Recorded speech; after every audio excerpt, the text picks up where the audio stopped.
Hello বন্ধুরা, তো দেখো আজকের ভিডিওটা হচ্ছে সানডের ব্লগ। তো দেখো আজকে অনেক দিন পর আর কি ব্লগটা এডিট করলাম। তো যাই হোক, সকাল সকাল স্নান টান করে আমি আর মেয়ে দেখো ফ্রেশ হয়ে মার বাড়িতে এবার যাবো। আজকে করেছি শ্যাম্পু। তো তারপর রেডি সেডি হয়ে চলে এসেছি দুপুরবেলা মার বাড়িতে। তো এসেই দেখছি মা এখানে রান্না বান্না মোটামুটি হয়ে গেছে, আর বাকি ইলিশ মাছের ঝোল। আজকে সানডের মেনু হচ্ছে ইলিশ মাছ।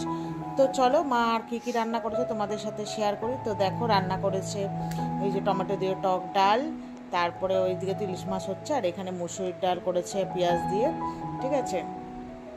আর করেছে কাতলা মাছের ঝোল। যেহেতু আমার মেয়ে ইলিশ মাছ খুব একটা পছন্দ করে না, তো সেই জন্য আর মেয়ের জন্য আলাদা করে তুলে রেখেছে, আর ভাত, ঠিক আছে। তো যাই হোক, তো চলো এবার হচ্ছে মেয়ে এখানে এসে বসে আছে। ও আগেই এসে জিজ্ঞেস করছে তুমি কি আজকে মাংস করোনি। মা বললো না, আজকে তো ইলিশ মাছ হচ্ছে, তাহলে আমার জন্য কাতলা মাছ করেছো। তো যাই আবদার আর কি সেটাই।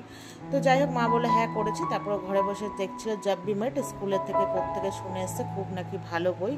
তো 7-8 বছরের পুরনো বইও এখন দেখছে। তো আমিও বসে বসে কি করব, বোর হচ্ছিলাম, আমিও একটু দেখছিলাম।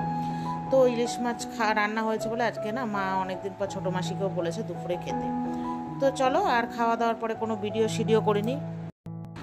তো আর সেদিন আর কোনোই ভিডিও করিনি। এটা হচ্ছে নেক্সট দিন, মানে আর কি পরের দিন। তো মা জানো তো গেছিলো পোস্ট অফিসে। আর কদিন ধরে তো ভীষণই পরিমাণে রোদ হচ্ছে, 1-2 সপ্তাহ ধরে তোমরা দেখতেই পাচ্ছ। তো মা বলেছিল আসবে, তো এসছে।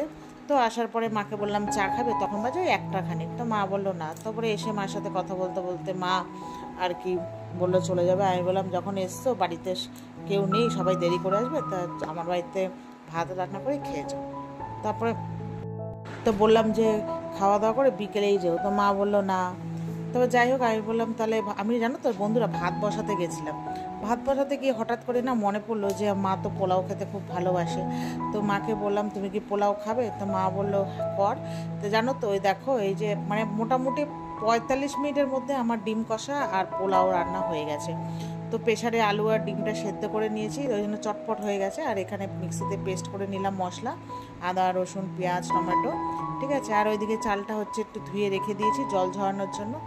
তো আর আমি তো জানোই 14 মিনিটে, মানে 7-14 মিনিটে পোলাওটা রান্না করি। তোমাদের এর আগে প্রচুর ভিডিও শেয়ার করেছি। আর ওইদিকে দেখো ডিম কষাটা আমি মোটামুটি বসিয়ে দিয়েছি। তো আর জল দেবো অল্প করে। আর ছোটো ভাইকেও বলেছিলাম এখানে এসে একবারে স্নান করে খেয়ে দিয়ে যেতে। তা ও বললো যদি তাড়াতাড়ি আসে তো খেয়ে আর কি বাড়ি চলে যাবে, আর না হলে মাকে বললো তুমি নিয়ে চলে যাও।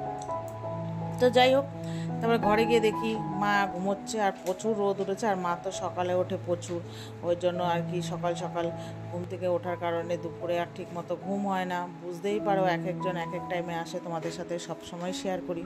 তো দেখো এই যে ডিমের ঝোলটা আমাদের জন্য একবারে রাতের জন্য করে নিয়েছি, ঠিক আছে।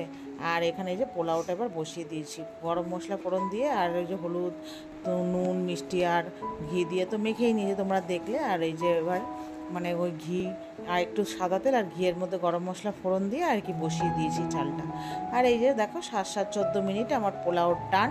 তো মাকে বললাম এখন ওই 3:30টার মতো বাজে, ভাই ফোন করে বললো আসতে দেরি হবে, তো মাকে নিয়ে যেতে বললো। ও বললো আমি এই মানে রান্না করে খাবো না। তো মা বললো ঠিক আছে। তো মাকে ডাকলাম, তো দুজনে মিলে খেয়ে নিলাম, ঠিক আছে। এই দেখো মা বলছে বা পোলাওটা তো বেশ ভালো ঝরঝরা হয়েছে। আমি বললাম এমনিও ঝরঝরাই হয়, মানে আজকে মা বললো কি যখন তখন ধুয়ে করেছিস ওই জন্য কি, আমি যে জানি না।